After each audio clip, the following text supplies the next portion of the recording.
Hey guys, my name is Clay and welcome back to the channel. I know it's been quite a while since my last non-review style video or a first run video, but ever since that last video I've been working really hard on the layout. In that last non-review style video I received a small collections of buildings from my buddy's dad, and in that video I kind of placed them around the layout in what I thought would be a good position for them at the time, but wasn't quite sure if that's where I wanted them. But since that video, a few new items have come in. The new Legacy H1544s came in, as well as the new Atlas P42 Genesis locomotives. So we'll talk about those and more in the video. So let's get started.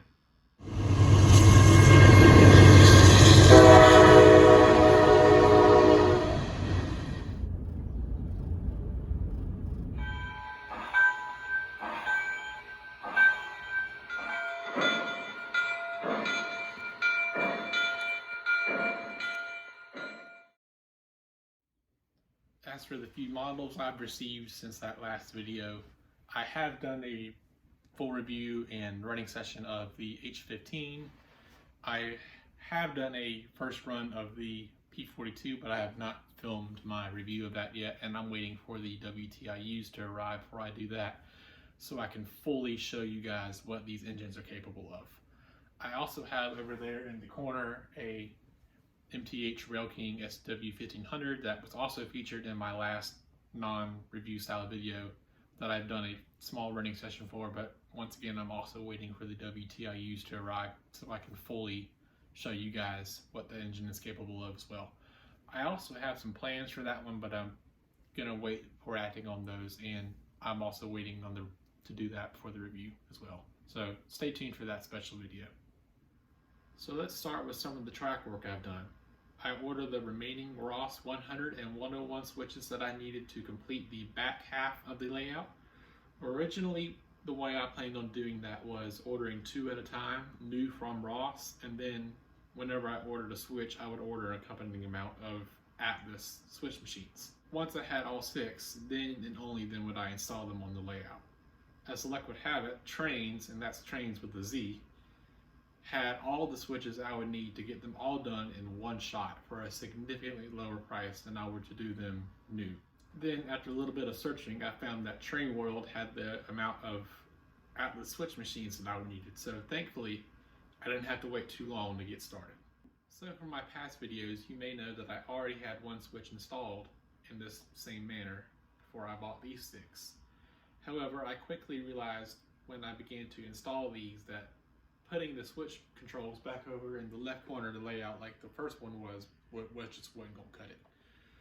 So I came up with the idea to replace the switch control, which I already kind of didn't like because it did not have a physical lever I can move back and forth like in a real switch tower, and that's kind of what I was looking for. So I thought maybe I could replace them with the old Lionel post-war style switch controls. And I actually found some on Trains.com, and I decided before I bought them that I would test them on the switch controls here because I had 2 from my grandfather's collection, and to my surprise it actually worked. So now that I have those installed along with my new switch control or switch machines, that I want to put a small little shelf here underneath the layout that can come out, fold out, so it's out of the way when I'm not using it, and when I do want to use it I can pull it up from the layout and have much easier access to the switch controls than having to walk around the layout and it just being a hassle. So let's talk about some of the new buildings on the layout. Firstly, I want to talk about the station. The station is an MTH Rail King station that has interior lighting as well as some platforms that also feature lighting. You may also notice a few differences of mine. Some of you may remember that in some of my past videos and shorts that I bought myself a 3D printer a few months back. Ever since then, I've been tinkering with designs that I'd like to incorporate not just on the station, but across the layout itself. And that includes the station sign that's been sitting on top of the roof, as well as the station platform that I designed. The sign may or may not feature a name of the station or the name of the town. I haven't decided yet. Maybe I'll do a combination of the two, but we'll just have to see how that goes from here. The station platform I actually took inspiration from the MTH platforms that are sitting right next to it. I made it scalable so I can add as many platforms on it as possible as I want, and I also added some end cap design so that way I can give it a square end on either end. I also want to incorporate some more technological ideas that I have for this station, and I can't do that yet because some of the parts are a little expensive right now, so I'm waiting on some of those prices to drop back down before I act on them. So if you're interested on those, stay tuned. Now let's move on to the town area. So the two taller buildings are Lionel buildings that I've had in my collection for quite a while, but I just never got the time to wire them in. The smaller building is part of that collection that I received and is the MTH Rail King building. You may also notice the cars and the tractor trailer that are going around the buildings and the cars parked in the station. And at nighttime, in a nighttime environment, those look really good. The lights bouncing off the cars, and it makes it really look like a small countryside town. The two fair items, the Ferris wheel and the merry-go-round, function perfectly, and they were also part of the collection I received. And the merry-go-round actually has music that comes out of it when you turn it on, but normally I run it in the silent mode because it really doesn't have a volume option. I can't turn it down or anything like that. I would run it at a quieter mode if I could, but I just can't. You may also notice the three homes on the right side of the layout. The single-story gray house I've had for quite some time now, but I also did not wire that in on my last layout.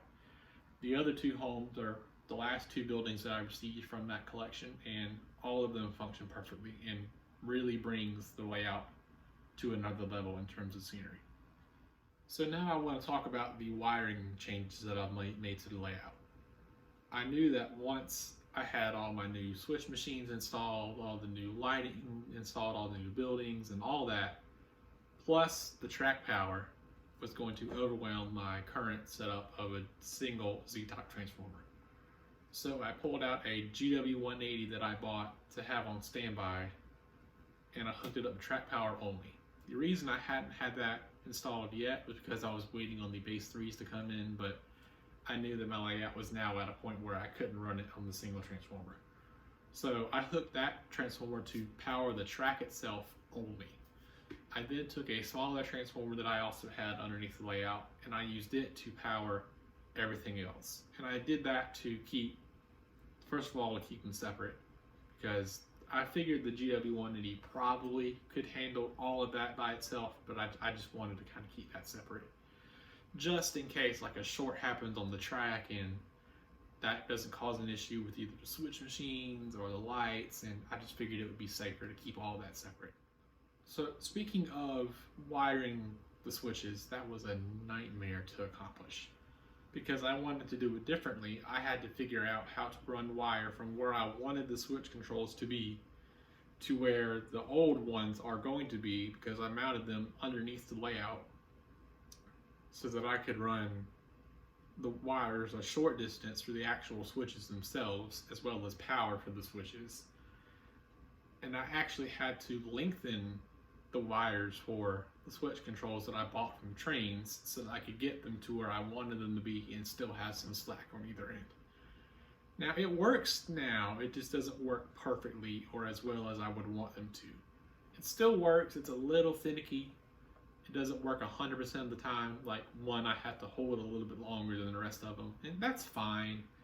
I'm using this layout more for me to learn how to build a layout so that whenever I go to build my next layout, whenever I get my house built or something like that, I'm not starting from scratch or zero, and I actually know what I'm doing when it comes to building my next layout. Now, as for wiring the track itself, my original plan was to have some of the Ross track pieces come from the factory with their included track pins. And that worked when I had my original 2 loops and just the 1 switch.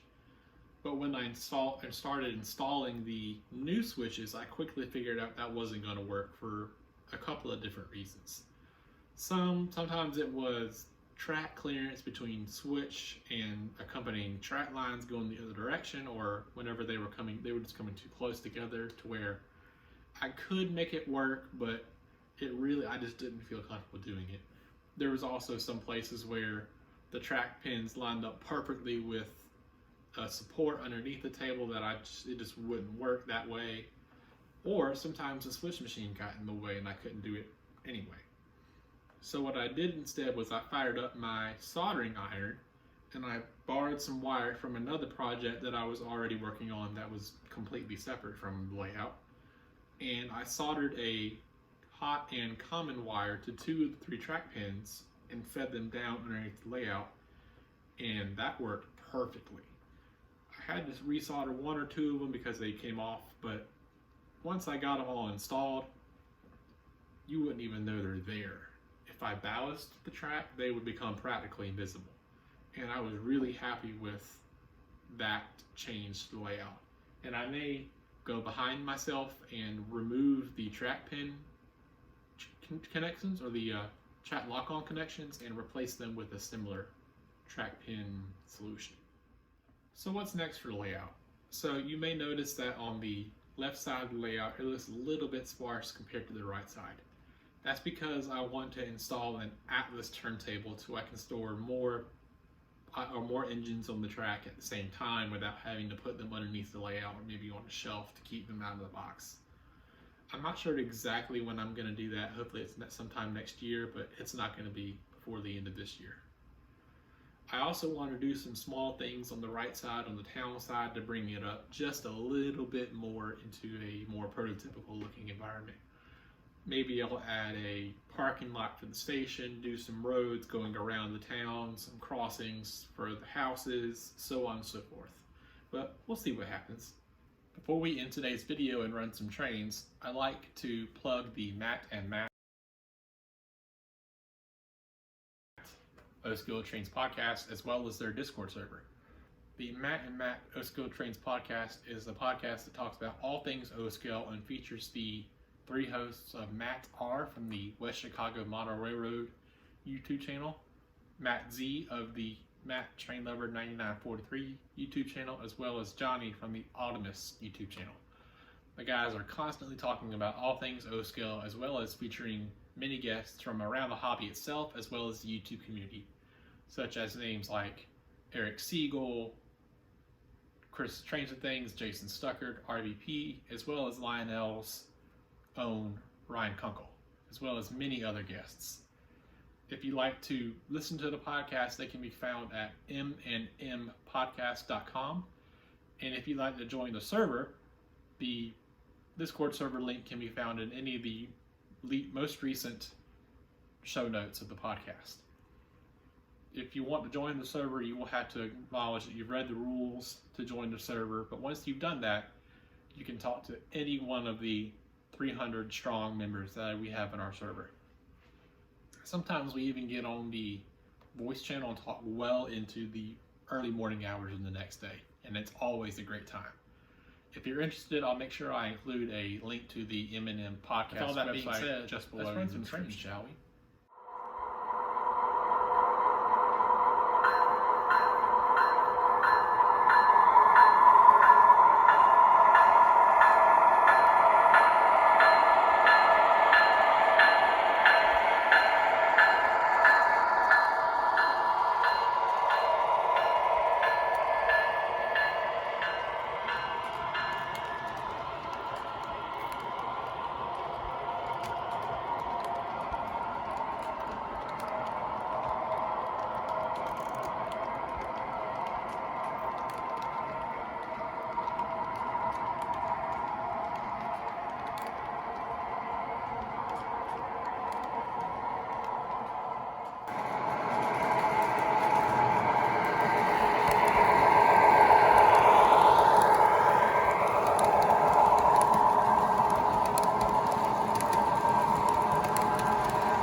Well, that'll about do it for today's video.